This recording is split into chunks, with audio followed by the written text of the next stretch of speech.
Pinakamalakas na palakpak po para sa ating Panginoon. Amen. Sabi nga po sa Zechariah 9 verse 9, so nabanggit dito yung the coming King of Zion. Sabi, rejoice greatly, O daughter of Zion. Shout aloud, O daughter of Jerusalem. Behold, your King is coming to you. Righteous and having salvation is He. Humble and mounted on a donkey, on a colt, the foal of a donkey. So naniniwala po ba tayo na ang Panginoong Jesus ay dumating sa mundong ito at siya ay nagligtas? Amen. Na tayo po ay mga benepisyaryo ng pagliligtas ng ating Panginoon. Sabi din sa Revelation 19:16, on His robe and on His thigh, He has a name written, King of Kings and Lord of Lords. Pwede po ba natin sabihin, King of Kings and Lord of Lords? King of Kings and Lord of Lords. Amen. So Jesus is the King of Kings and the Lord of Lords. So nawa tayo ay panimpalatayaan natin na ang ating Panginoong Jesus ay hari ng mga hari at Panginoon ng mga Panginoon. Kaya naman, let us sing to the King. Palakpakan po natin ang Lord. Indak po natin ang ating mga bewang.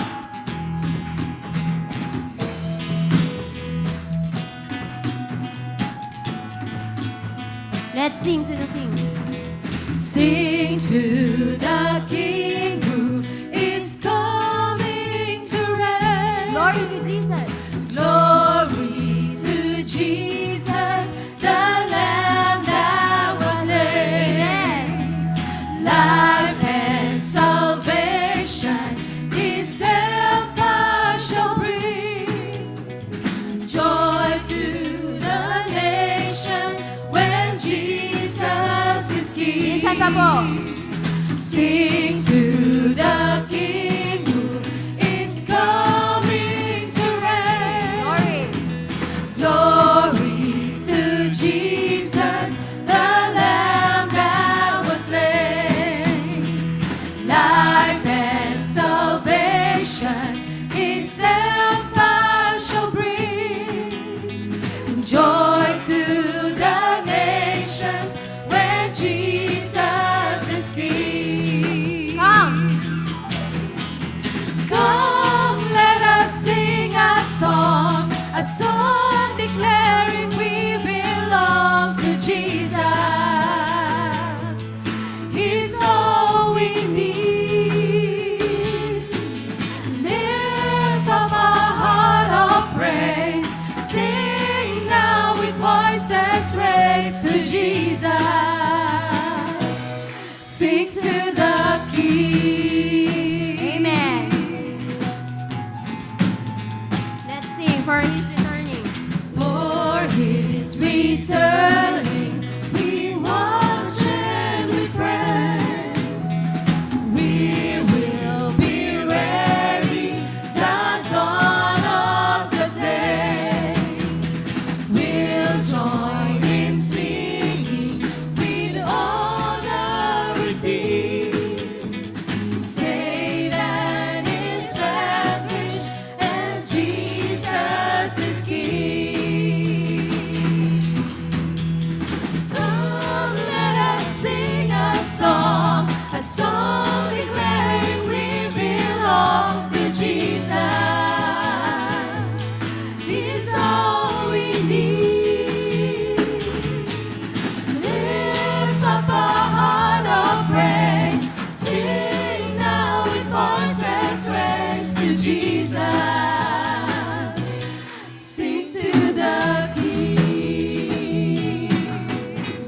pa po.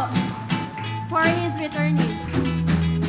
For His returning, we watch and we pray. We will be ready the dawn of the day. For He is returning. For His returning, we watch and we pray. We will be ready the dawn of the day. We'll join. We'll join in singing with all the redeemed. The Satan is vanquished and Jesus is King.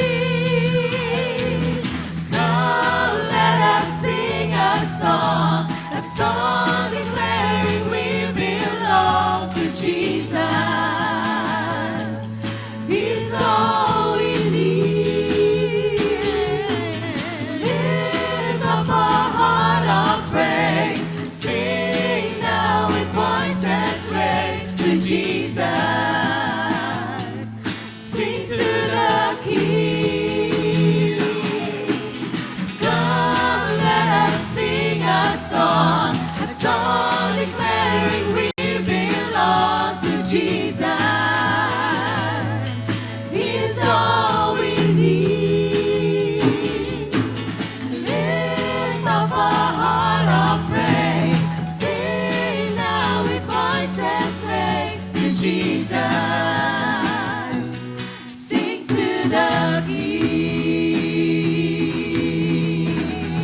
Amen. Tunay nga po na nararapat nating awitan ng hari ng mga hari dahil siya ang nagbigay sa atin ng kaligtasan. Tunay na nawa makita natin kung paano at ano yung mga ginawa ng Panginoon para maranasan natin yung gift of salvation. And let us declare that indeed, He is the King of glory, na siya na may pag-ibig at awa sa atin upang tayo ay malinis sa ating mga kasalanan. Nawa alalahanin natin yung mga bagay na yon na ginawa ng Panginoon sa ating buhay. At kung mga may pagkakataon na nakakalimot tayo kung ano ang ginawa ng Lord, nawa patawarin tayo ng Panginoon at ipaalala niya how glorious He is at kung paano siya ang tunay na hari ng ating buhay, siya na ating Panginoon at tagapagligtas. Hawitin po natin ang awit na ito. See the King of glory coming down the clouds with fire. The whole earth shakes. The whole earth shakes. I see His love and mercy washing over all our sin. The people sing, the people sing. Hosanna, Hosanna.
Show me how to love like you have loved me. Break my heart for what breaks yours. Everything I am for your kingdom's gone. As I walk from earth into eternity.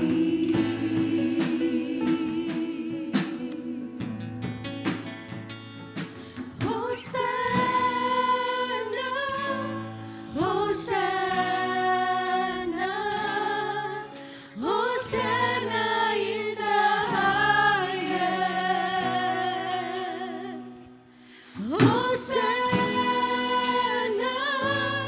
Hosanna, Hosanna in the highest.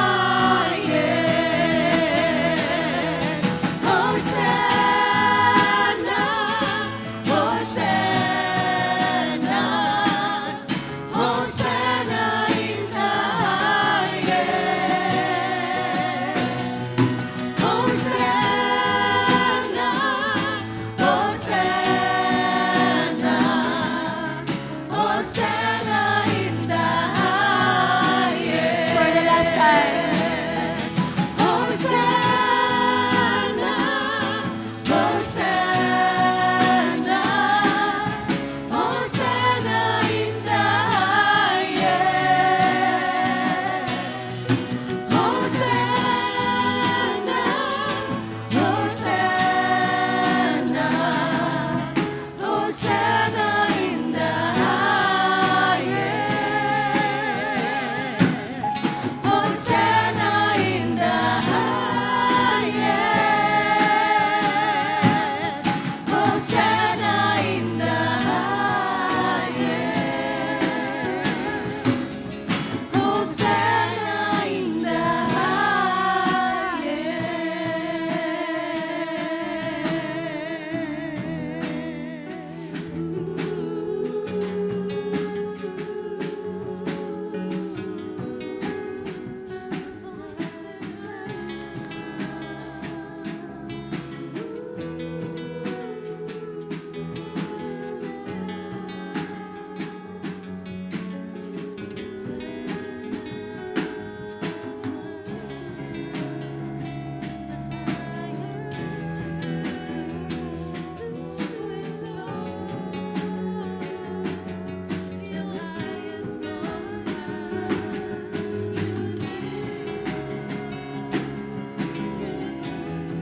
Yes, Lord.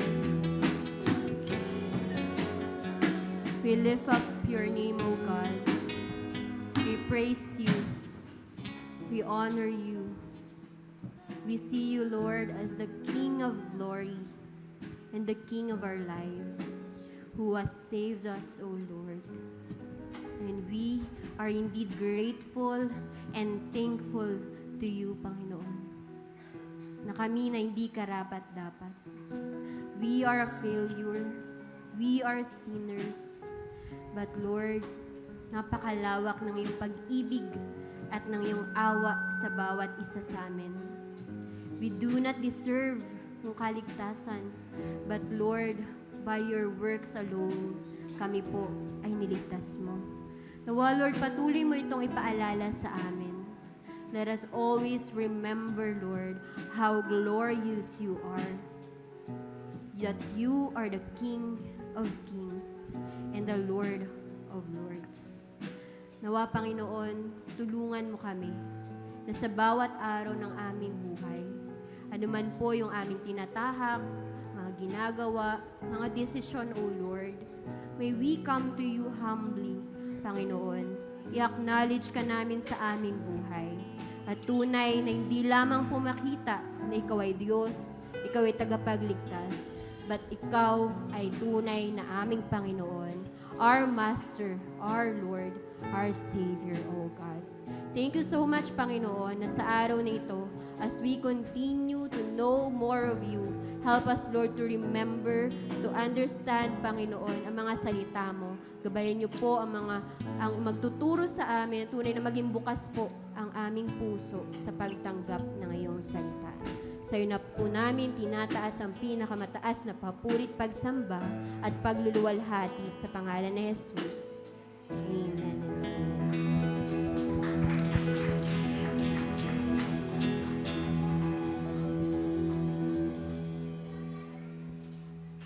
Amen. So ngayon po, magpapatuloy po tayo sa pag-aaral. So John 12. Yan. So nasa John chapter 12 na po tayo. Verses 12 to 26. So magbabasa po tayo. 2 verses, salitan po. Ako and then kayo. Then sa last part po is sabay-sabay tayo. So John 12, verses 12 to 13. The next day, the large crowd that had come to the feast heard that Jesus was coming to Jerusalem. So they took branches of palm trees and went out to meet him, crying, Hosanna! Blessed is he who comes in the name of the Lord, even the King of Israel. Jesus found a young donkey and sat on it, just as it is written, Fear not, daughter of Zion. Behold, your king is coming, sitting on a donkey's colt. His disciples did not understand these things at first, but when Jesus was glorified, then they remembered that these things had been written about him and had been done to him. The crowd that had been with him when he called Lazarus out of the tomb and raised him from the dead continued to bear witness. The reason why the crowd went to meet him was that they heard he had done this sign. So the Pharisees said to one another, You see that you are gaining nothing. Look, the world has gone after him. Now, among those who went up to worship at the feast were some Greeks. So these came to Philip, who was from Bethsaida in Galilee, and asked him, Sir, we wish to see Jesus. Philip went and told Andrew. Andrew and Philip went and told Jesus. And Jesus answered them, The hour has come for the Son of Man to be glorified. Verses 24 to 25, Truly, truly, I say to you, unless a grain of wheat falls into the earth and dies, it remains alone. But if it dies, it bears much fruit.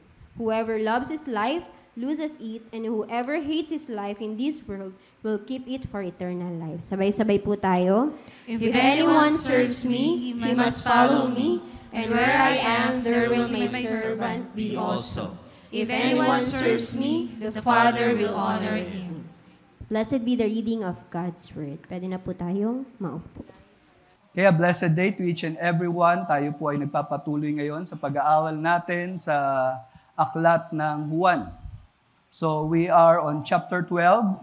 As we continue, pag-aaralan po natin simula verse 12 hanggang verse 26. At mula po sa mga katotohanan ito, makikita po natin na ang karangalan, kaluwalhatian ng Panginoon ay sineselebrate. Kaya nga po sa mga talatang ito, atin pong matutunghayan yung kaluwalhatian ng Kristo. No, the glory of Christ. At dito po, makikita natin sa kanyang kaluwalhatian, unang itong ipinahayag sa kanyang pagiging hari. No, kinilala siya bilang hari. Glory in reigning. At dito po, sinalubong siya tulad ng isang mapagtagumpay na hari na galing sa labanan. Kaya po dito, may tradisyon tayo. No, ang Kristyanismo ay may tradisyon na sa pangyayaring ito at ito'y tinawag na triumphal entry. And usually, yan pong panahon na yan, sa tradisyon ng Kristyanismo, dito sa ating bansa, nagdadala ng mga palaspas, no, or Palm Sunday na tinatawag. At ganun po ang itsura ng pangyayaring ito because there is glory in the reign of Christ. At sa ikalawang bahagi, sa verse 20 to 26, makikita natin na maski sa kamatayan, pwede ring magbigay ng pagpaparangal at kagalakan sa atin po, no? Sa normal na kaisipan, ang kamatayan ay napakalungkot na bahagi ng buhay. Pero dito po makikita natin, even death can be celebrated.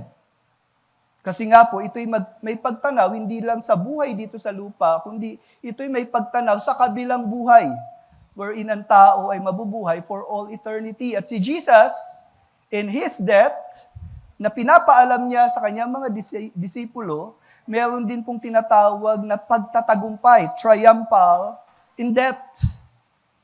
At dito nga po makikita natin na ang kaluwalhatian ng ating Panginoong Yesus ay nahayag. Hindi lang siya tao lang, kundi siya ay Diyos. At ito po ang uniqueness ng ating pananampalataya sapagkat ang nagpakilala sa atin sa totoong Diyos ay hindi lang basta tao, kundi makikita natin na siya mismo ang Diyos na naging tao na ipinakilala sa atin yung tunay na Diyos. At siya'y naging tao sa intensyon na maunawaan natin ang mga bagay tungkol sa Diyos.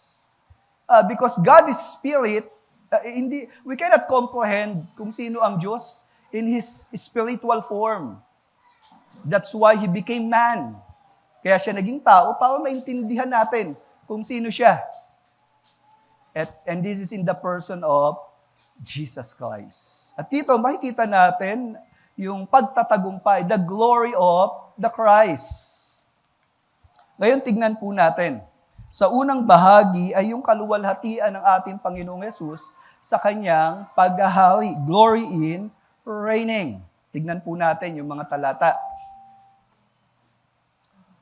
Dito po sa unang talata, sinalubong ang ating Panginoong Yesus ng laksa-laksang mga tao nang may pagkilala sa kanya bilang hari. Sabi po sa talata, the next day, the large crowd that had come to the feast heard that Jesus was coming to Jerusalem. So dito po makikita natin yung large crowd. Sa aklat ng Juan 11:55 hanggang 57, alam natin ito yung background o yung senaryo. Malapit na noon ang pista ng Paskuwa ng mga Hudyo. So importanteng piyesta ito na dinadaluhan ng mga Hudyo sapagkat itong piyesta na to ay may pagtanaw sa darating na Mesiyas, Kristo. At itong piyesta na to ng Paskuwa ay may pagtanaw sa pagtubos ng Diyos sa pamamagitan ng kordero. Kaya naman, dahil inaantay ng mga Hudyo ang pangyayaring ito, ang mga Hudyo ay hindi pwedeng umabsent sa pagtitipon na to. Kaya naman, sa senaryo na to, maraming mga Hudyo na nakakakilala sa Panginoon ang nag-aantay. Kung darating ba si Jesus dun sa pista. Sapagkat alam nila na ang Panginoong Yesus nagdedelikado ang buhay. Kaya nga sabing ganon, hinahanap nila si Jesus at habang nakatayo sa templo, ay nagtatanungan. Ano sa palagay ninyo? Hindi kaya siya pupunta sa pista? Dito po makikita natin yung tono ng pananalita ng mga Hudyo, inaantay nila yung pagdating ni Jesus. Sa Juan 12:9, nakita rin po natin ito. No? Sabing ganon, nang malaman ng napakaraming Hudyo na naroon si Jesus, pumunta sila roon, hindi lamang dahil kay Jesus, kundi upang makita rin nila si Lazaro na muli niyang binuhay. So ang ating Panginoong Yesus, alam natin, dumating siya dito sa Bethany at binisita niya yung mga kaibigan niya. Ito si Martha, Mary, and Lazarus. At si Lazarus, alam natin, namatay. Pero anong ginawa ng Panginoong Yesus? Pinakita niya ang kanyang kapangyarihan. Nung sinabi niya na siya ang buhay, siya ang nagbibigay buhay sa namatay, the resurrection, hindi lang salita, kundi pinakita niya, kaya niyang bumuhay ng namatay. At dahil sa pangyayari na yon, na nabuhay si Lazaro, maraming nagtatanong, sino ba yung tao na yan? At nung nalaman nila nandun si Jesus, sa isang lugar, nagpuntahan sila. So they are very excited na makita si Jesus and at the same time, itong dating patay na nabuhay. So yun po yung large crowd na tinutukoy dito. Imagine niyo kung gaano kadami yung tao na yan. So itong mga taong to, excited na makita ang Panginoong Yesus. Makita rin yung binuhay niya mula sa kamatayan. So they came dito sa Jerusalem sapagkat nalaman nila pupunta si Jesus sa Jerusalem. Alam naman natin ang tao, no? Pagka nga may artista dito sa bayan, sangkatel ba yung tao? Di po ba? How much more? Bumuhay ng patay. Paano dudumugin niya ng mga tao? Kaya napakaraming tao sa mga pagkakataong ito. At itong mga taong ito yung ginawa nila. Sabi sa talatang 13, so they took branches of palm trees and went out to meet him. Dito po makikita natin, they went out to meet him. Ito pong salita sa original na lengguwahe, ito daw po yung pagsalubong sa hari na nagtagumpay sa labanan. No, ganun daw po, isa itong military term ng pagsalubong sa nagtagumpay na pinuno ng kanilang bayan. Kaya dito makikita natin yung excitement nila, yung expectation nila, napakataas. At kaya nga po dito kumuha sila ng dahon, palm branches. Ang palm branches po ay isang simbolo na kapag winawagayway nila, ito'y simbolo ng pagtatagumpay, simbolo ng paghahari, simbolo na dumating na ang hari. No? Kaya po ito'y talagang napakasayang event ng mga pagkakataong ngayon. At ito yung sinasabi nila, sabing ganon, crying out, Hosanna, blessed is he who comes in the name of the Lord. Binabanggit nila yung salitang Hosanna. Ang Hosanna po ay isang Hebreyong salita na ginagamit sa Ingles. Pero ano ba ibig sabihin ng Hosanna? Ang sabi po sa Aklat ng Mga Awit, 118, sa 25 at 26 na talata, ito po yung literal na ibig sabihin ng Hosanna. Kami ay iligtas, tubusin mo, Yahweh, kami ay iligtas. So, yung salitang Hosanna sa salitang Hebreyo, yan po ay may pagtanaw na humihiling sila na ang Diyos ay iligtas sila. Ito po'y pagsusumamo na iligtas sila. At ito pong mga tao sa panahon ng ating Panginoong Yesus ay talagang nag-aantay ng kanilang tagapagligtas. At yung tagapagligtas na inaantay nila ay isang political leader. Yun ang iniisip nila na katulad ni David na tatalo sa mga kaaway nilang bansa. Kasi po at this point of time, ang mga Israelita ay nasa sakop ng Roman Empire. At alam natin, ang Roman Empire ay mabagsik, sila'y talagang makapangyarihan, hindi sila makatanggi sa ini-implement na mga taxes, mga batas na hindi nila kayang sundin. Nahihirapan na sila eh. Ginigipit sila. Kaya nga itong mga taong ito ay umaasa at nag-aantay ng tagapagligtas na pinangako ng Diyos. Kaya nga po, sinisigaw nila ang mga pananalitang ito. Kami ay iligtas, tubusin mo, Yahweh, kami ay iligtas. At sa talatang ito, sabi pa, at pagtagumpayin sa layunit, hangad. Pinagpala ang dumarating sa pangalan ni Yahweh, magmumula sa templo, mga pagpapalay kanyang tatanggapin. So isa itong pagbubunyi sa matagumpay na hari.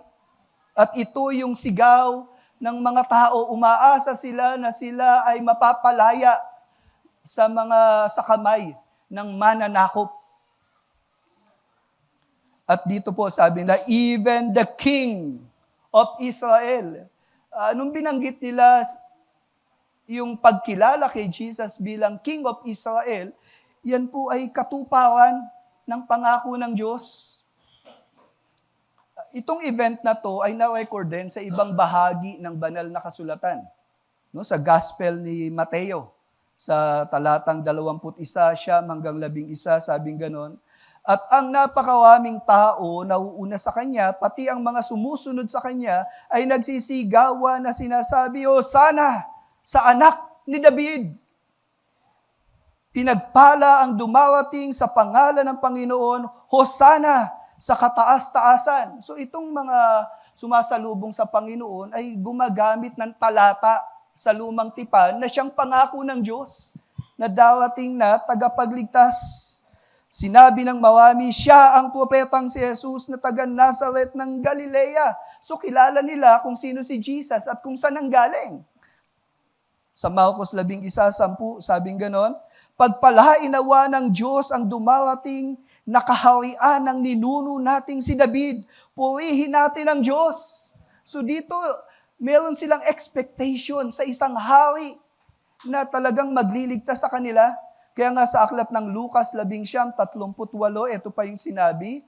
Sinabi nila, pinagpala ng Panginoon ang haring kanyang ipinadala.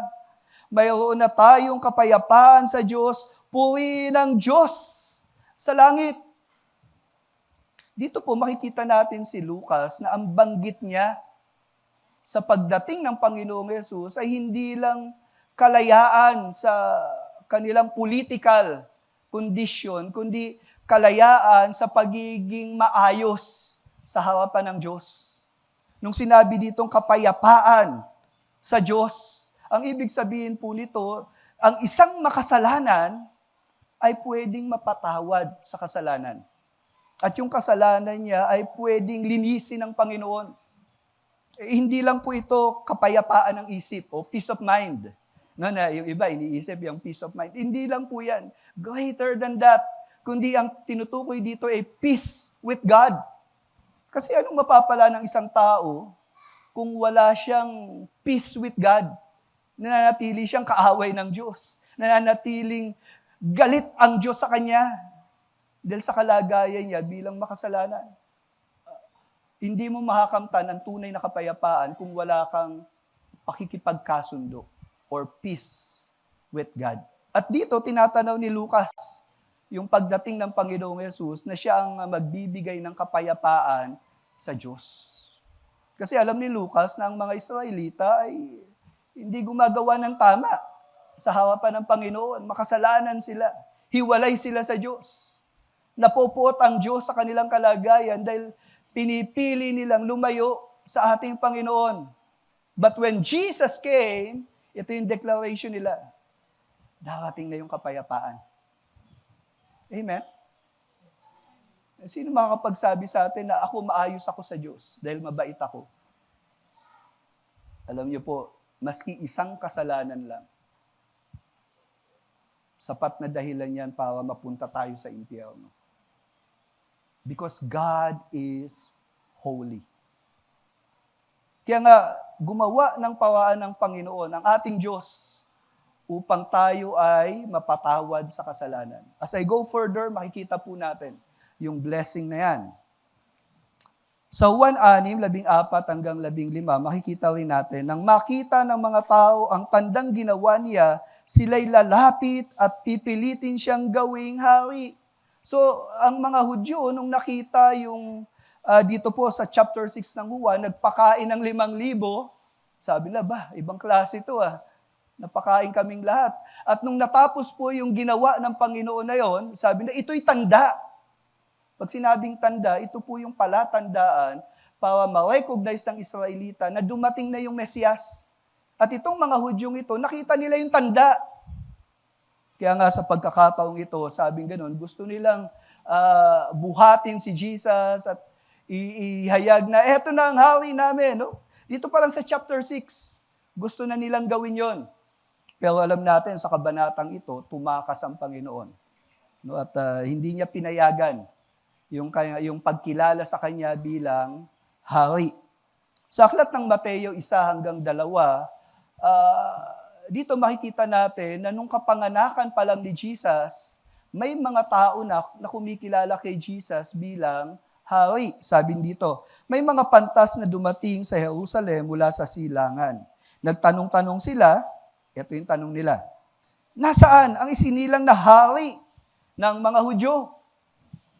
So dito malinaw na ang Panginoong Yesus meron talagang identity as the King. Kaya nga itong si Herodes na nakabalita na dumating na ang hari, si Jesus ipinanganak, di po ba nagplano siya ng pagpatay kay Jesus? Kaya nga ang Panginoong Yesus itinakas ni Jose at ni Maria, no? Pumunta sila ng Egypt. So kita natin dito na si Jesus meron talagang reputasyon bilang hari. At dito sa pagkakataong ito, sa kabanatang pinag-aaralan natin, pinagbigyan niya na yung mga tao. Claim na ni Jesus, okay, gusto niyo akong kilalaning hari? Totoo naman yun. That's why si Jesus, makikita natin dito, nagpakita na sa kanila. Pero ang iniisip ng mga tao, political king. Katulad ni David, na ang kalayaan, sa bansa lang nila, sa kalagayan nila, nasakop sila ng Roman Empire. Ganon ang iniisip nila.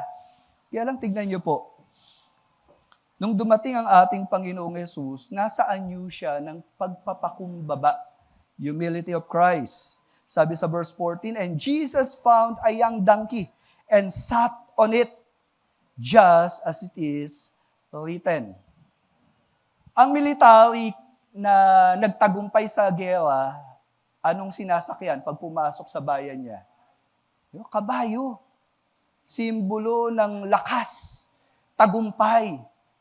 No? Kabayo ang sinasakyan. Pero si Jesus, ang sinasakyan, asno. At yung sinakyan niyang asno, actually dalawang asno yung kinuha nung, yung dalawang asno yung ipinakuha ni Jesus. Isang nanay, isang bata na asno na hindi pa sinasakyan ng sino man. At si Jesus sumakay dun sa batang asno. It is a symbol of humility. Na dito po, sinasabi ni Jesus sa mga kababayan niyang Hudyo, teka lang, hindi ako pumunta rito para makipaglaban sa Roman Empire, kundi pumunta ako dito para i-promote ang kapayapaan. That's why Jesus is sitting on a young donkey. At dito, sabi ni Apostle John sa verse 15, fear not, daughter of Zion, behold, your king is coming, sitting on a donkey's colt. Dito po, makikita natin na yung pagdating ng ating Panginoong Yesus ay sinadya niya na siya ay nakaupo sa donkey upang ibigay na palatandaan sa mga tao ang isang katotohanan ng pagdating ng tagapagligtas. At ang banggit dito, fear not.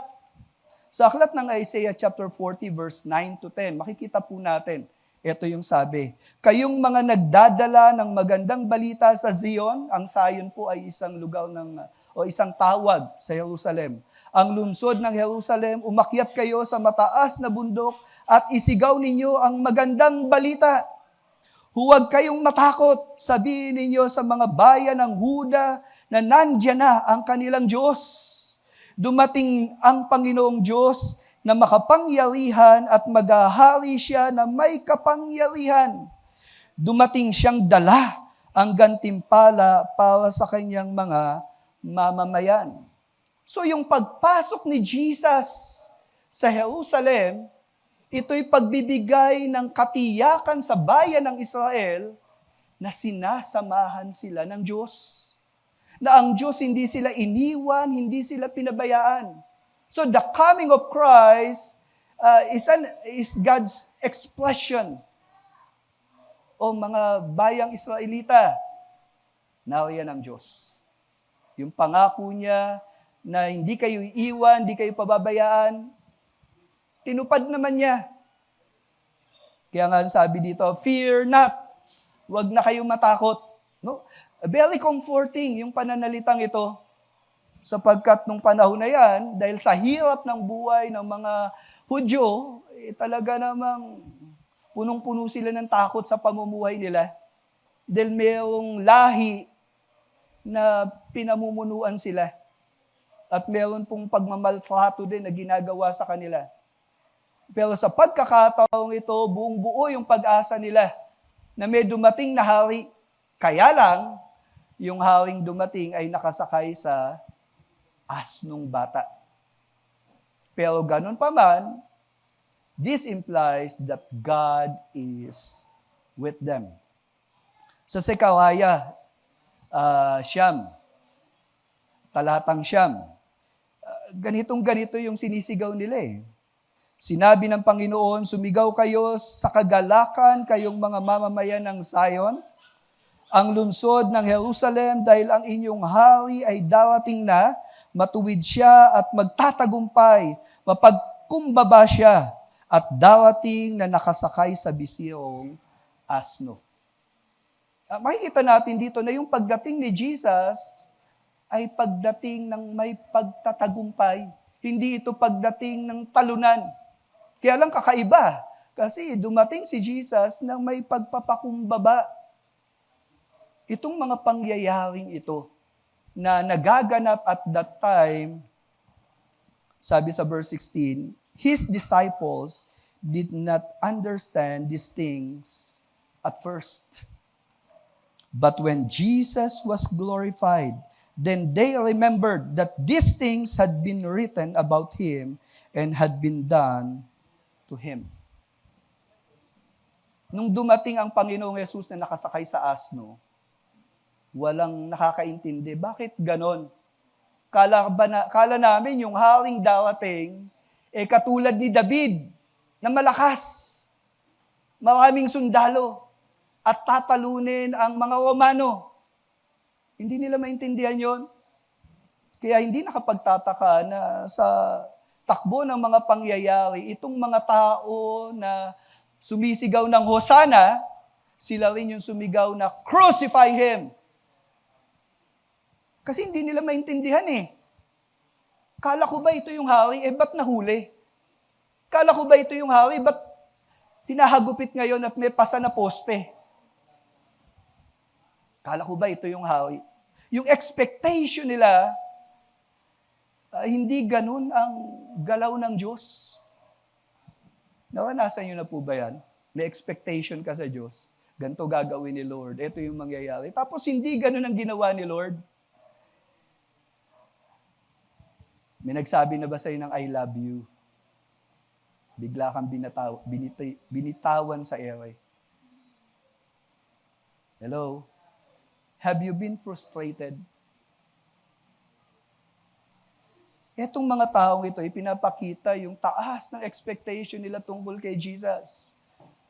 Kaya lang, yung expectation nila na mananakop katulad ni David, si David, di po ba, tinalo yung mga Palestine, Amorites, yung mga iba't ibang lahi. Tinalo ni David yun eh. Akala nila, ganun din gagawin ni Jesus. Pangungunahan niya yung mga Israelita para makipagdigmaan.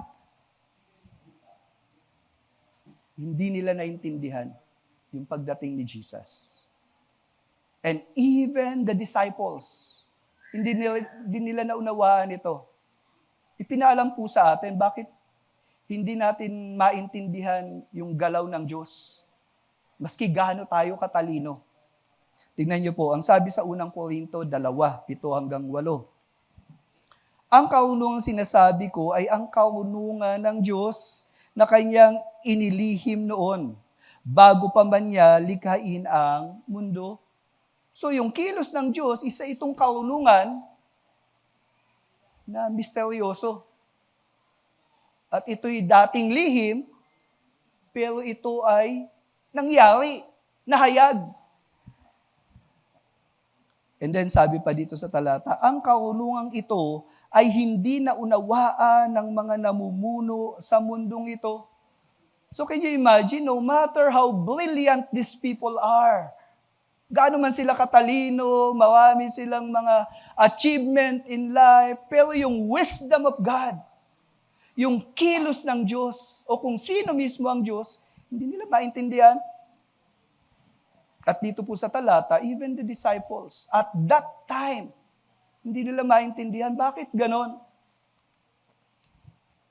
Pero ito po yung blessing. sa mga mananampalataya. Ngunit ipinahayag ito sa amin ng Diyos sa pamamagitan ng Espiritu, sapagkat sinisiyasat ng Espiritu ang lahat ng bagay, pati ang malalalim na bagay tungkol ng Diyos. Ang naging paraan upang maunawaan yung wisdom of God ay sa pamamagitan ng pagsama ng Holy Spirit. So kung wala yung Holy Spirit, maski gaano katalino yung tao, hindi niya maintindihan yung galaw ng Diyos. It takes the work of the Spirit para maintindihan natin, ay ito pala yung ginagawa ni Lord. Ay ito pala si Lord. Pansin niyo po ba yan? Maski gaano kaganda yung mensahe ng mabuting balita, maraming mga tao, hindi nila iniintindi yun. Hindi nila pinapahalagahan yung mensahe ng mabuting balita. Bakit? Kasi nga po, isang misteryo sa tao ang mga katotohanan tungkol sa Diyos. Unless yung Holy Spirit ay kumilos, doon lang natin mauunawaan yung mga bagay tungkol sa Diyos. Kaya hindi nakapagtataka sa talatang ito yung ginawa ng Panginoon na pagdating bilang hari na nakasakay sa asno, hindi nila maintindihan, nakasakay sa asno. Bakit ganon? Humility of Christ. Pero ganun pa man, makikita natin na ang Panginoong Yesus talaga namang hindi may tatanggi na nagiging popular siya. At ito po yung sumunod na mga talata. The crowd that had been with him when he called Lazarus out of the tomb and raised him from the dead continued to bear witness. So dito makikita natin na ang Panginoong Yesus, yung ginawa niyang pagbuhay sa dating patay, hindi maitanggi na nangyari yun. Totoo yun. At marami sa mga taong sumusunod, hindi nga nila marahil nakita yung ilang mga himala na ginawa ng Lord. Pero dahil narinig nila yung mabuting balita na nabuhay yung patay, si Lazaro yun, sila ay nagkukumpulan at talagang interesado na makilala sino ba yung Jesus na yan. Hindi po kailangang ulit-ulitin yung pagbuhay sa patay. Isang beses lang nangyari yon. Pero yung balita na bumuhay ng patay ang Panginoong Yesus, sapat na mensahe yon upang akitin ang mga tao na lumapit sa Panginoon. The reason why the crowd went to meet him was that they heard he had done these signs. Take note narinig nila. Hindi na inulit ni Lord yung pagbuhay sa patay, narinig nila. Parang tayo ngayon. Iba po kasi, di po ba nagsasabi, kailangan yung pilay makalakad. Kailangan yung bingi makarinig. Kailangan may mabuhay na patay para maniwala sila kay Jesus. Alam niyo po, hindi na kailangang maulit yon. Sapat na ang kasaysayan para magsabi sa atin na totoong nangyari yung mga bagay na yon. At kung nabalitaan mo yung katotohanan na yon, sapat na batayan yan upang yan ang maging dahilan ng iyong pagsampalataya. Amen? You do not need to experience everything that God has done and what God can do. Yung balita lamang, sapat na batayan niya para tayo sumampalataya. At ganun ang mga tao na to. Kaya nga po, ang mabuting balita na ginawa ng Panginoon, yung pagdating niya sa mundong ito, hindi na kailangang paulit-ulit yung pagdating ni Jesus. Ilang beses pinanganak yung Mesiyas. Ilang beses siya kailangang mamatay. Ilang beses siya kailangang mabuhay na muli. Kailangan ba ulit-ulitin yan? Hindi na po inulit yun. Isang beses lang naganap yun. Pero dahil nangyari na, ipinamamalita. Kaya po dito sa Aklat ng mga Gawa 1:8, sabi pong ganon, sa mga alagad, no? Nung ang Panginoong Yesus ay umakyat sa langit. Sa halip, tatanggap kayo ng kapangyarihan pagbaba sa inyo ng banal na Espiritu. At kayo'y magiging mga saksi ko sa Jerusalem, sa buong Judea at Samaria hanggang sa dulo ng daigdig. Pansinin niyo, saksi. Witness. Anong dala-dala ng witness? Yung katotohanan ng pangyayari. Yun ang witness. Hindi mo kailangan gumawa ng himala para yung tao maniwalang totoo yung Diyos na pinamamalita mo. Ang kailangan lang nating gawin, ipaalam natin yung mabuting balita. Makikinig ba sa balita? Yung tao. Balita lang po ang dala-dala natin. Pero dahil ito'y totoong nangyari sa kasaysayan, ang tao ay mayroong responsibilidad na sumampalataya. At kung hindi siya sasampalataya, sapat na dahilan yon para pausahan siya ng Diyos. We have the good news. At ito ang iniutos sa mga alagad. Ipamalita nyo.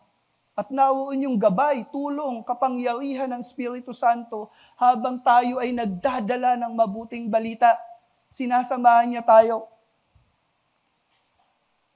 At sabi pang ganun sa Mateo 28:11 hanggang 20, kaya't sa inyong paghayo ay gawin ninyong alagad ang lahat ng mga bansa na binabautismuhan sila at tinuturuan silang gumanap sa lahat ng mga bagay na ipinagbilin ko sa inyo. At tandaan ninyo, ako'y kasama ninyong palagi hanggang sa katapusan ng panahon. May katapusan ang panahon. Hello?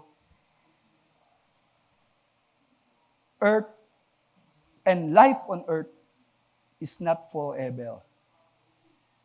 Hello? May katapusan eh. But the good news is, sa mga nagdadala ng mabuting balita, hanggang katapusan ng mundo, habang ginaganap natin yung pinagagawa ng Lord, sinasamahan niya tayo. I will be with you. Amen? Kaya nga po, itong pagdadala ng mabuting balita, ito pa rin ang medium, ang paraan para akitin ng mga tao na magsisi sa kasalanan. Dahil buhay ang Diyos. Alam naman natin, no? Maraming bahagi ng banal na kasulatan o dito lang sa aklat ni Juan, ang Panginoon gumawa ng himala, pero yung mga taong nakasaksi ng himala, matigas pa rin ang puso. So hindi sapat na nabatayan yung himala para ang tao sumampalataya. Pero sapat na batayan na marinig nila yung katotohanan na ginawa ng Panginoong Yesus upang sila ay iligtas ng ating Panginoon. Kaya nga po, kita natin dito, they heard about Jesus. They heard about resurrection of Lazarus. Kaya sila ay interesado sa Panginoon. At sa verse 19, makikita natin yung mga kaaway ni Jesus. Sabi, so the Pharisees said to one another, you see that you are gaining nothing? Look, the world has gone after him. So dito makikita natin yung katuparan ng plano ng Panginoon na abutin hindi lang ang mga Hudyo, kundi lahat ng uri ng tao. Bakit? Sabing ganon sa aklat ng Juan 1:29, nag-alis ng kasalanan ng sanlibutan. Sa Juan 4:42, tagapagligtas ng sanlibutan. Yan si Jesus. Sa Juan 6:33, nagbigay ng buhay sa sanlibutan. Juan 8:12, ilaw ng sanlibutan. Ganun po kalawak yung kakayanan at kapangyarihan ng natapos na gawain ng Panginoong Yesus. Hindi para sa exclusive na grupo ng tao lang, kundi worldwide. Amen? Kaya sa buhay mo, sa buhay ko, pwede yang maapektuhan ng kapangyarihan ng ating Panginoong Yesus. No matter how devastated you are, no matter kung ano man yung mga nangyari sa iyo hindi magaganda, kasi ang effectivity ng kapangyarihan ng Panginoon, it goes extended to the whole world. Amen? Kaya nga po dito, yung pagkilala sa Panginoon, ganun nila nire-recognize. Itong mga kaaway ng Panginoon, ganun nila nakikita. At may posibilidad nga, itong kaaway ng Panginoon, humahanga na rin sa Kanya. Bakit? Kasi, sino ba tong Jesus na to? Anak ng karpentero, sino ba siya? Doon nakita nila, the prophecy is being fulfilled. Bakit? Because Jesus is the Savior of mankind. Amen? Kaya nga kung wala si Jesus sa'yo, sino magliligtas sa'yo? Kung wala si Jesus sa'yo, paano ka magkakaroon ng liwanag? Kung wala si Jesus sa'yo, paano ka magiging maayos? Kung tatanggihan mo si Jesus at hindi mo siya kikilalanin kung sino talaga siya na pinapakilala ng Biblia, sinong magliligtas sa'yo? Sana lahat po tayo sinisigaw natin, Hosana sa kaitaasan. Save us, O Lord. Amen?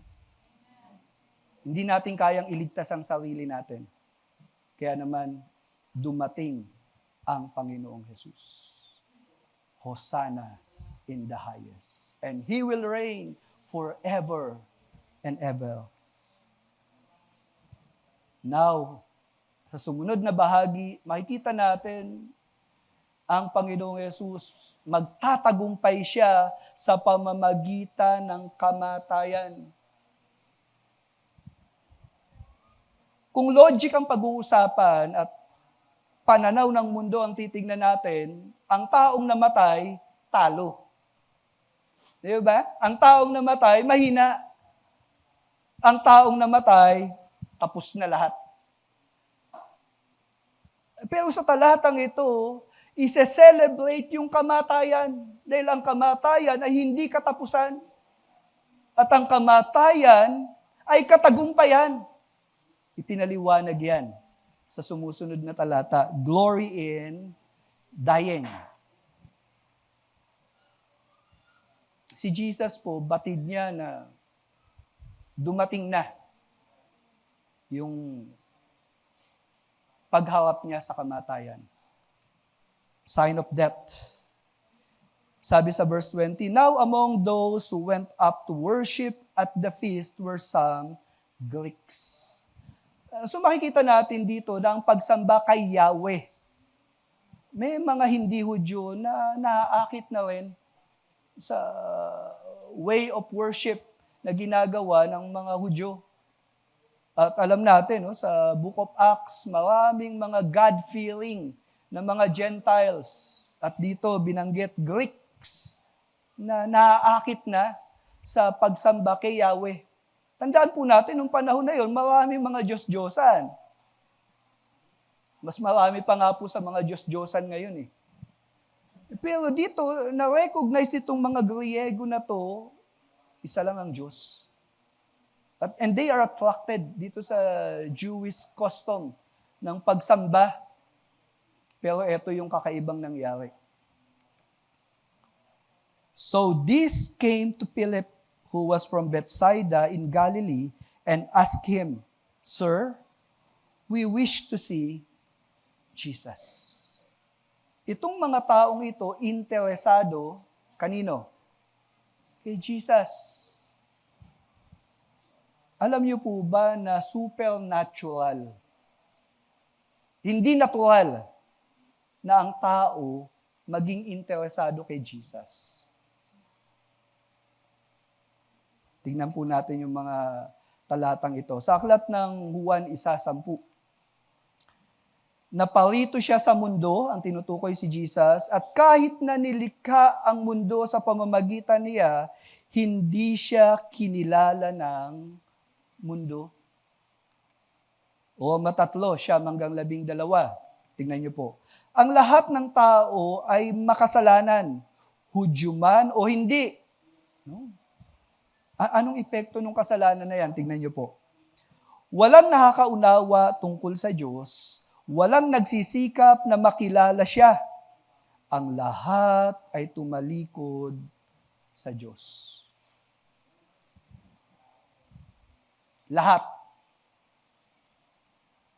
Ang tinutukoy po ditong interest sa Diyos, yun po bang interest na sambahin siya, ipasakop ang buhay mo sa Panginoon? Yun po yung interest na yon. Yes, may mga taong naghahanap sa Diyos, kay Jesus. Bakit? Kasi sira yung buhay niya. May problema siya sa asawa niya. May problema siya sa pera. May sakit siya. So hinahanap niya si God. Pero ang interest para sa sarili. Kuha niyo po? Pero yung naghahanap ka dahil gusto mong sambahin ang Panginoon, kilalanin siya, paghariin siya, walang taong gagawa nun sa normal na sitwasyon. Bakit? Dahil ang tao ay nagkasala. Kaya nga po, ang tao, wala siyang likas na kabutihan sa sarili niya. Isipin niyo po yun. Yes, pwede tayo maging mabuti on moral side, on human side, pero yung pagiging mabuti, nakatanggap-tanggap sa Diyos, alam niyo po, hindi natin ma-achieve yun. Yung pagiging mabuti sa standard ng God, hindi natin kaya yon. Kaya nga maski gaano kabait ang tao, hindi sapat na paraan yan para papasukin tayo sa langit. Walang maliligtas sa pamamagitan ng mabuti niyang gawa. Hello? Malinaw po yun. Kaya po kung nagsisikap ka na maging mabait para papasukin ka sa langit, hindi sapat yun. Sa 1:6-44, tignan niyo pa po yung sinabi. Walang makakalapit sa akin, malibang ilapit siya ng Ama na nagsugo sa akin. Sino lang yung makakalapit kay Jesus? Tingnan niyo po maigi. Kailangan yung kilos ng Ama para lumapit tayo. Kaya nga po maraming umaattend sa church ang intensyon ng pagsamba para sa sarili. Kaya po tingnan nyo, marami pag nasagot na yung hinihingi nila, tinatamad na sa pagdalo. Ayaw nilang manindigan sa pagkilala sa Panginoon. Pag nayaya ng barkada, para gumawa ng mga alam nilang mali sa paningin ng Lord. Pero dahil convenient, dahil para tanggapin ako ng barkada ko, para magkapera ako, isa, nagko-compromise eh. Bakit? Pero Christian. Bakit? Kasi yung paglapit sa Diyos, pansarili. Hello? Kaya nga po nawa, biyayaan tayo ng Panginoon. Tingnan niyo po itong mga nangyari. Sa aklat ng Juan 26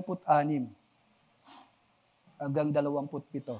Sabi po sa talata, ngunit ayaw niyong maniwala sa akin dahil hindi kayo kabilang sa aking mga tupa.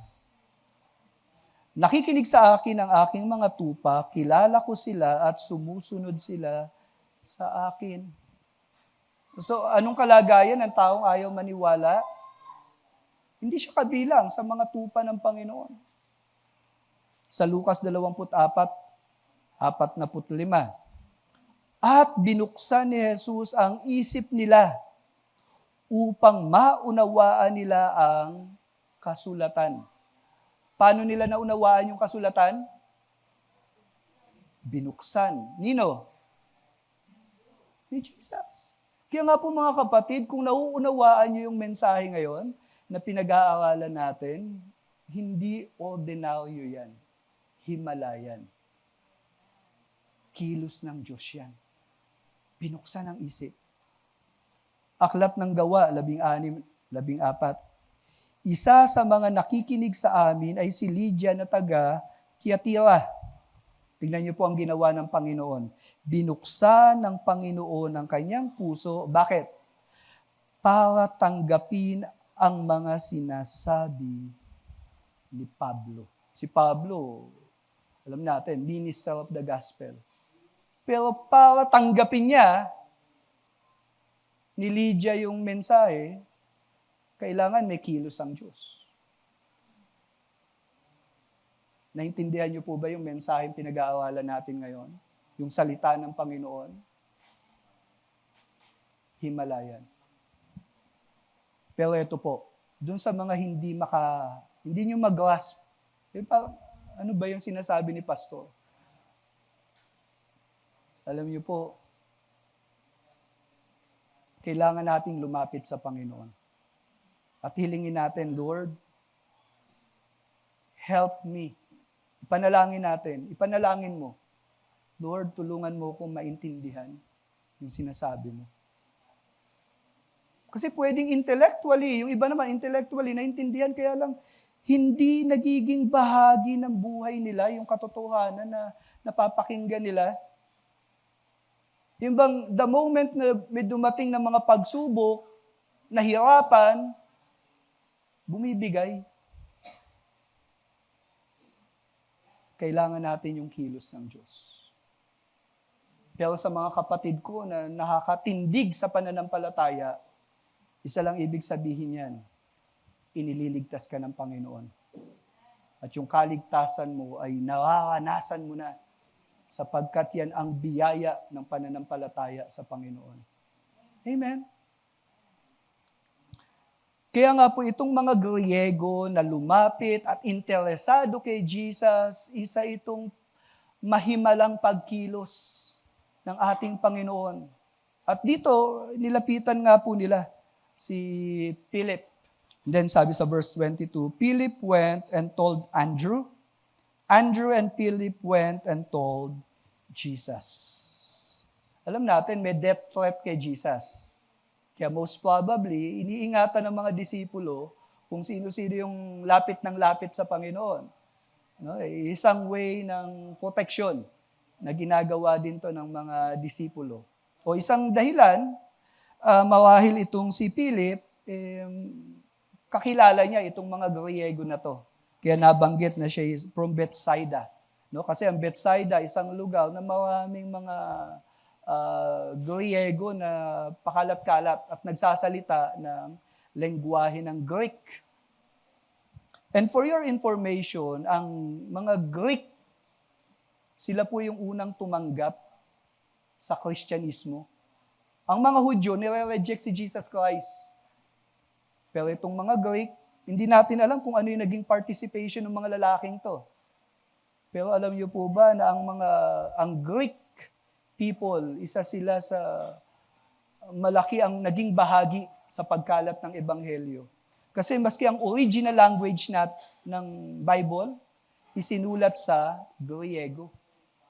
Kaya most probably, malaki ang kontribusyon itong mga lalaking ito na pumikilala o interesado sa ating Panginoong Yesus. Now, tuloy pa natin. Pero itong paglapit ng mga Greek na to, paano to ininterpret ng Panginoon? And Jesus answered them, the hour has come. The hour has come. Na-encounter po natin sa maraming bahagi ng talata ng Juan. Una sa aklat ng Juan 2:4. Sinabi sa kanila ni Jesus, babae, anong kinalaman ninyo sa akin at sa iyo?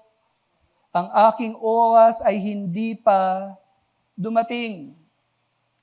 Sa Juan 4:30, kaya't sinisikap nilang siya'y hulihin, subalit walang taong sumunggab sa kanya, sapagkat hindi pa dumating ang kanyang oras. Sa Juan 8:20,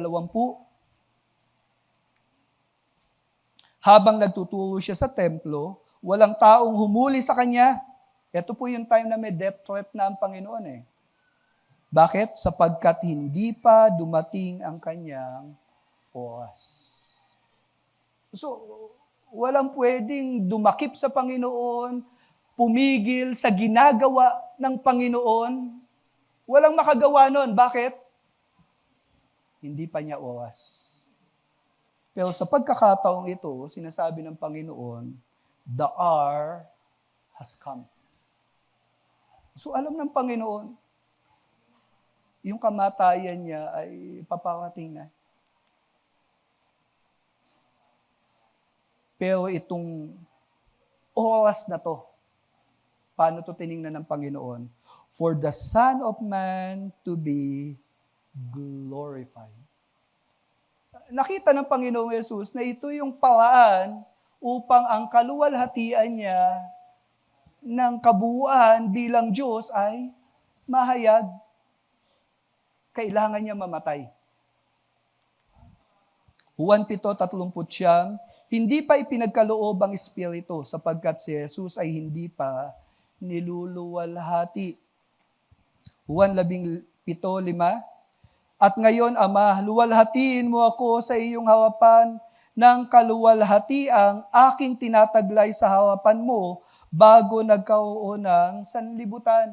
So yung kaluwalhatian ng ating Panginoong Yesus, yung kaningningan niya, yung kapangyarihan niya, yung estado niya or status niya as God, ito ay maihahayag na at mangyayari na. Kaya dito sa John 17, ito yung prayer niya. At ang mga tao, hindi nila maunawaan yung maraming ginagawa ng Panginoong Yesus kasi hindi pa dumadating yung Holy Spirit. Ba't hindi pa dumadating yung Holy Spirit? Kasi hindi pa siya naluluwalhati. Sa Lucas 32, yung kaluwalhatian ng Panginoon, during His lifetime on earth, ipinakita yan. Ito po sa event na to. Tulog na tulog noon sina Pedro at ang kanyang mga kasama, ngunit nang magising sila ay nakita nila ang kaluwalhatian ni Jesus at ang dalawang lalaking nakatayong kasama niya. So, si Jesus po, yung kaluwalhatian niya, nakakubli lang. At dito po sa pagkakataong ito, yung transfiguration happens. Kasi nga po si Jesus, yes, He is man. Yet, on the other side of that man, He is God. He is God and man at the same time. Kaya lang, dahil nga tutubusin tayo, hindi niya ginamit yung karangalan niya bilang Diyos at yung kapangyarihan niya bilang Diyos. Hindi ipinakita yon, ikinubli yon. Sapagkat yung pagdurusa sa epekto ng kasalanan, dinadala ng Panginoon simula nung ipanganak siya sa mundong ito. Jesus was humiliated. He is in a status of humiliation. Bakit? Kasi pinapasan niya yung kasalanan natin eh. Binabata niya. But He is God. Kaya lang yung pagiging Diyos niya, hindi pa ipinapaalam. At mangyayari lamang na mahayag ang pagiging Diyos niya sa pagharap niya sa kanyang kamatayan. So, 1:14, na-recognize na to ng mga disipulo. At naging tao ang salita, si Jesus, at tumahang kasama namin at nakita namin ang kanyang kaluwalhatian gaya ng tanging anak ng Ama, puspos ng biyaya at katotohanan. Sa Hebreo 1:3, ang anak, ang maningning na sinag ng kaluwalhatian ng Diyos at tunay na larawan ng kanyang kalikasan bilang Diyos. Siya ang nagpapanatili sa lahat ng bagay sa pamamagitan ng kanyang makapangyarihang salita. Matapos niya tayong linisin sa ating mga kasalanan, umupo siya sa kaitaasan sa kanan ng Diyos na makapangyarihan sa lahat.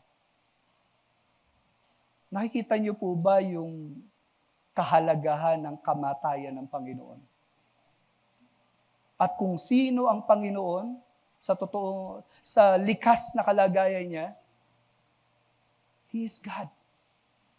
Kaya po yung nagsasabi na si Jesus tao lang, Tama sila, tao. Pero hindi lang. Dahil malinaw. Maski nung nandito pa siya, he was recognized. He possessed the glory of God. Kaya nga ang tawag sa kanya, anak ng Diyos. Hindi po nanganganak ang Diyos. No? Kaya wala siyang nanay. Nung sinabing anak ng Diyos, the image of God emanates in Him. At sabi dito sa Hebreo, siya ang larawan ng Diyos na hindi nakikita. So ang Diyos hindi nakikita, pero nagpakita siya. Paano natin nakita? Sa pamamagitan ni Jesus Christ. So lahat ng bagay na gusto nating malaman tungkol sa Diyos, tumingin ka kay Jesus. Amen? Kasi nagpakilala ang Diyos. And at this point of time, kailangang mamatay ng Panginoon that the Son of Man may be glorified. At inilarawan niya ng Panginoong Yesus. Sabi sa verse 24, dito, talagang pinagdidiinan niya. Ginamit niya yung salitang, truly, truly, I say to you, unless a grain of wheat falls into the earth and dies, it remains alone. But if it dies, it bears much fruit. Paano inilarawan? Dito yung analogy ng pagtatanim. Yung isang buto ng mangga, pag itinanim mo, ilang mangga makukuha mo? Ilang buto itinanim mo? Ganun nilalarawan. Kailangang mamatay ako para mas marami yung makinabang. At yan pong pangyayari ng kamatayan ng Panginoon long ago. 700 years bago ipanganak ang Panginoon, Isaiah prophesied dito sa chapter 53, verse 10 to 12. Sabi pong gano'n, tingnan nyo, yung kamatayan ni Lord, kalooban ng Diyos eh. Pero kalooban ng Panginoon, nasaktan siya at pahirapan. Bakit? Para bayaran ang kasalanan ng mga tao. Tandaan nyo, yung pagkakasala natin, may kabayaran yan. At hindi mo kayang bayaran yan. Sin has an eternal consequence. Pero si Jesus, when He came, anong intention? Bayaran ng kasalanan. Makikita niya ang kanyang mga lahi at tatanggap siya ng mahabang buhay. Dito, pinakita rin si Jesus mamamatay. Yet, mabubuhay ulit. Sa verse 11, kapag nakita niya ang bunga ng kanyang paghihirap, matutuwa siya. Sinabi ng Panginoon, marami ang ituturing niyang matuwid. Magdurusa siya para sa kanilang mga kasalanan. Dito makikita natin, made righteous. Sinabi ko po nung nakaraan, paano papasok sa langit ang isang makasalanan? Una, patawarin, dapat mapatawad ang kasalanan niya. Pangalawa, dapat siya ay matuwid, righteous. At sa ganung kalagayan, tatanggapin ka sa langit because God is holy. Pero sino ang magbabayad sa kasalanan? Ginawa yan ng Panginoong Yesus. At kaninong katuwiran ang dala natin sa pagharap sa Diyos? Ibinigay yan ni Jesus sa mga sumampalataya. Alinaw dito. Kaya nga dahil sa ginawa ng Panginoon, dahil dito, pawarangalan ko siya katulad ng mga taong tanyag at makapangyarihan dahil ibinigay niya ang buhay niya. Kita natin dito na sa kamatayan, pwede kang magdiwang. Kaya nga dito sa aklat ng unang Korinto 15, si Kristo ay namatay para sa ating mga kasalanan ayon sa kasulatan at siya'y inilibing at muling binuhay ng ikatlong araw ayon sa kasulatan. Sapagkat kung paanong kay Adan ang lahat ay namatay, gayon din kay Kristo ang lahat ay bubuhayin. Kaya nga po, anong response? Sabi nga, subalit salamat sa Diyos, na nagbigay sa atin ng pagtatagumpay sa pamamagitan ng ating Panginoong Jesucristo. Kaya mga kapatid, kung minamahal, kayo'y maging matatag, hindi nakikilos, na laging sagana sa mga gawa ng Panginoon. So dapat magpakasipag tayo para sa Panginoon. Because there is glory in depth. And then makikita po natin dito, itinuloy ng Panginoon yung kanyang sinasabi. Sapagkat dito naman, yung karanasan na pwedeng maganap sa mga naglilingkod at sumusunod sa Kanya. Ikaw ba'y lingkod ng Panginoon? Hello? Pansinin niyo po ito. Ito yung pwedeng kahawapin natin. At ito yung kinahawap ng mga alagad ng Panginoon. Whoever loves his life, loses it. And whoever hates his life in this world will keep it for eternal life. Siguro, ingat na ingat ka sa buhay mo. Pinoprotektahan mo yung sarili mo. Bakit? Kasi gusto mong i-preserve yung buhay mo sa mundong ito. Kaya lang, anong sinasabi dito? Kung pinoprotektahan mo yung buhay mo para sa sarili mong hangarin o mithiin sa mundong ito, anong sinasabi? You will lose it. Hindi mo makukuha yung benefit sa eternity. Yes, pwede kang graduate, doktor, engineer, mahusay ka na accountant, businessman, yes. Pero kung para sa mundo lang na ito nabubuhay ka, you will lose your life. Binili na yan ng Panginoon, Marcos 8:35, sapagkat sino mang nagnanais magligtas ng kanyang buhay at ay mawawalan nito. At ang sino mang mawalan ng kanyang buhay dahil sa akin at sa Ebanghelyo ay magkakamit nito. Sa Gawa 20:24, tignan niyo yung sabi ni Apostol Pablo, subalit hindi ko itinuturing na mahalaga ang aking buhay. Maganap ko lamang ang aking tungkulin at ang gawaing tinanggap ko mula sa Panginoong Yesus. Kita niyo po si Pablo? Hindi ko sinasabing mag-suicide tayo. Hindi naman po suicide ang paglilingkod kay Lord. Hindi po ganon. Pero may mga pagkakataon, kailangan mong ibigay yung buhay mo para makasunod sa Panginoon. Yung oras mo nga lang, kaya mo ba ibigay? Lord, dami ko pang gagawin. Lord, dami pa akong pangarap. Ang hamon sa atin, kung tagasunod tayo ng Panginoon, kaya mo ba ibigay yan? Reputation,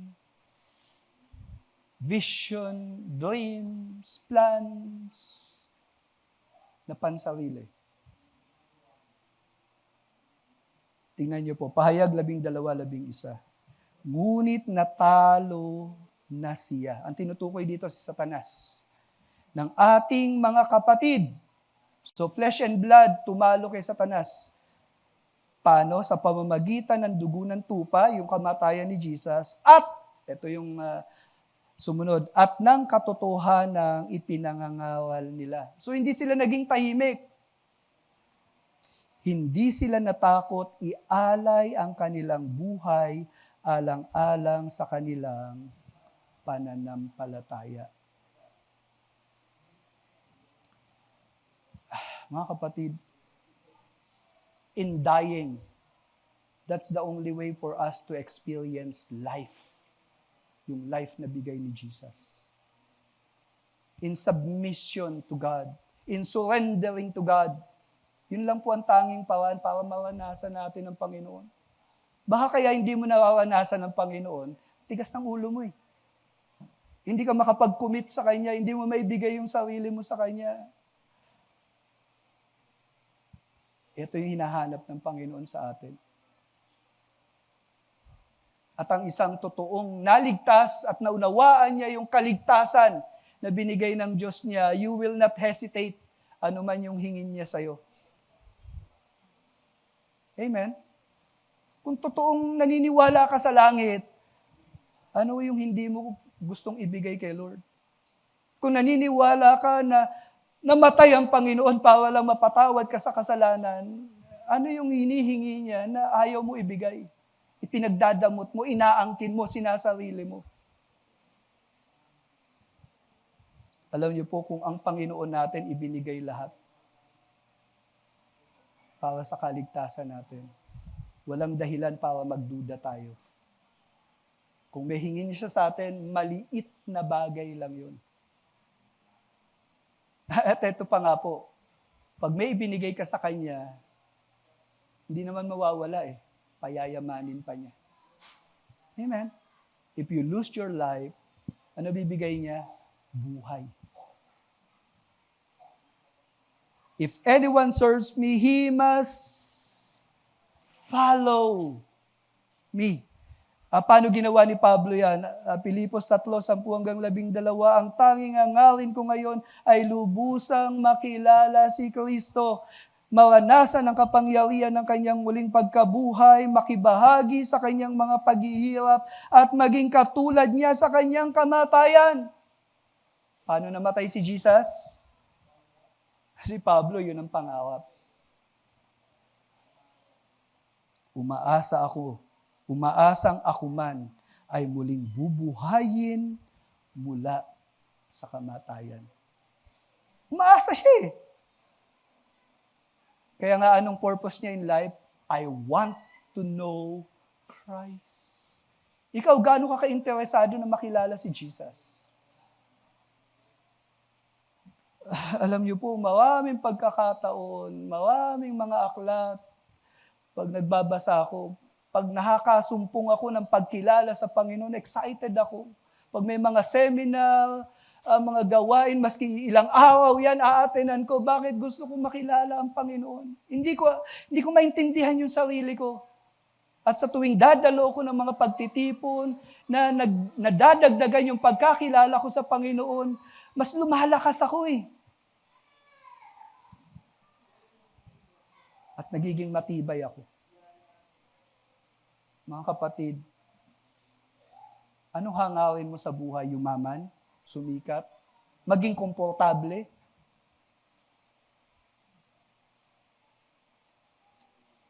The best thing in this life is for us to know who our Lord and Savior is. At habang nakikilala mo siya, naintindihan mo kung paano ka dapat mabuhay. Kung anong dahilan ng buhay. Amen. This is life. This is eternity. Kaya nga po mga kapatid, let us recognize the glory of our reigning King.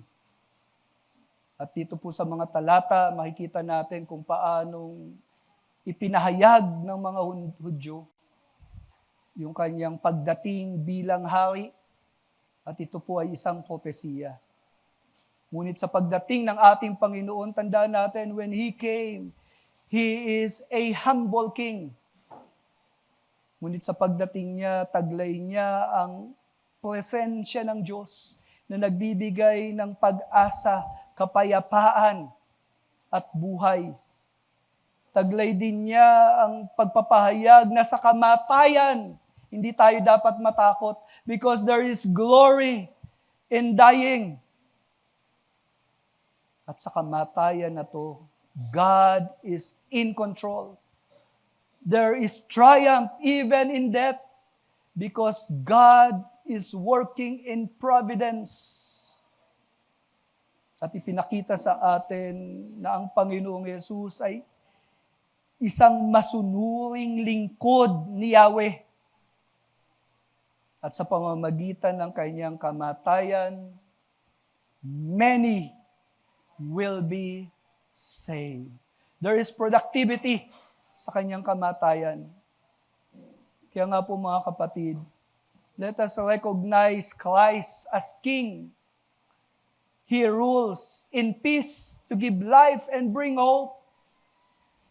Kaya nga po mga kapatid, let us promote the reign of Jesus Christ. Si Jesus ay hari at kailanman hindi siya nawala sa kanyang posisyon at mananatili siyang hari, and people will know when He come again. Babalik si Jesus. When He come again, every knee will bow, every tongue will confess that Jesus is Lord. Kaya nga i-promote natin ito.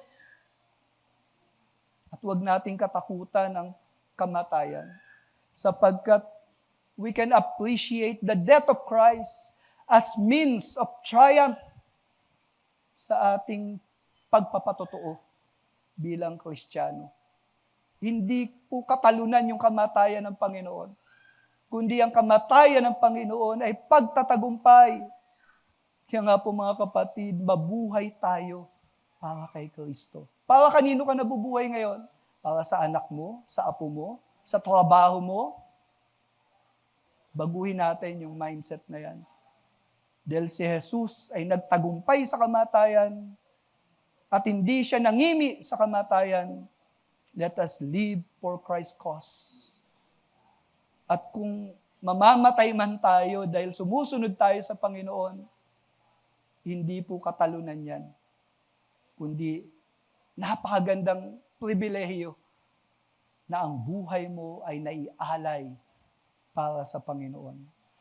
Kaya nga po sa challenge, nawa ang ating Panginoong Yesus, ipakilala natin sa lahat ng mga tao. Huwag tayong magtago. Ipaalam natin. Because Jesus will reign. Nakikita mo ba kung paano kumikilos ang Diyos sa mundo natin? Paghariin mo siya sa buhay mo. At yan po, magandang pag-usapan pagka may mga kasama tayo. At tandaan po natin, dahil may tagumpay sa kamatayan sa pamamagitan ni Kristo, paano ka mabubuhay ngayon? How will you live your life? Are you willing to sacrifice yourself for the cause of the kingdom of God? Yung mga kaharian na pumigil sa Diyos, lumaban sa mga tao ng Diyos, nawala na silang lahat. Even the Roman Empire, nawala na sila. At lahat ng kaharian ng tao sa mundong ito, mawawala din sila. Isang kaharian lang ang mananatili. Yun ang kaharian ni Jesus. Because He is the King of Kings and Lord of Lords. At kung kabilang ka sa kaharian niya, rejoice! Dahil dumating na ang kaligtasan. Amen. There is glory in Christ. Pwede po bang tumayo tayong lahat? Hallelujah.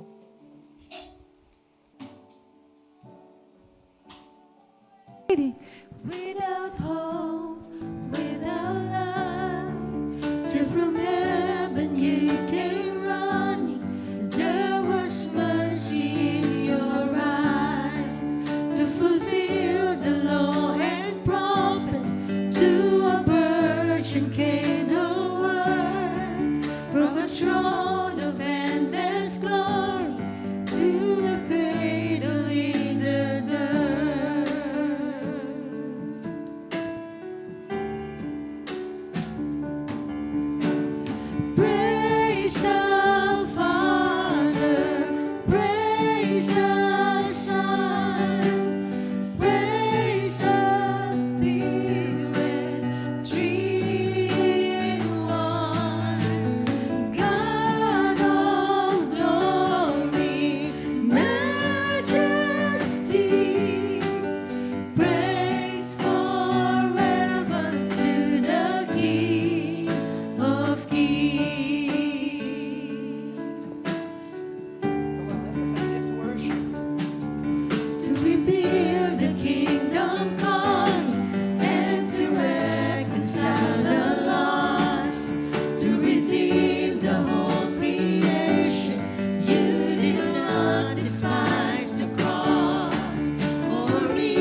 only God. Nawa sa bawat isa na naging bahagi sa pagsambang ito, tanggapin niyo ang pagpapala ng ating Panginoon. May the Lord bless you and keep you. May the face of the Lord shine upon you. May His grace, His peace, and love, and hope be upon you. And this is in the name of the Father, of the Son, and of the Holy Spirit. Everybody says and agree. Amen. Amen.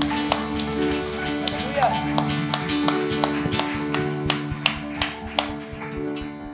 Again, hindi tayo lalabas dito nang hindi natin nire-recite. Anong dahilan? Bakit tayo nag-e-exist as a church ng Panginoon? Anong mission natin? Our mission is to glorify Siya God lang ang bida. Paano natin gagawin yon? by proclaiming the gospel until we all attain the whole measure of the fullness of Christ. So may pagbabago talaga eh. Pag pinahayag natin yung katotohanan, magugulat ka kasi may pagbabago. Sa madaling salita, ano yung gagawin natin? Sharing Christ, changing lives. Sabihin niyo nga po sa katabi niyo, sharing Christ. Sharing Christ, changing lives. Sa isa pang katabi niyo, Tagalog, ano po yung sabi natin? Ibahagi si Kristo na kapagbabago ng buhay. Amen? May we give a round of applause sa Panginoon. God bless you. And welcome sa mga kasama natin.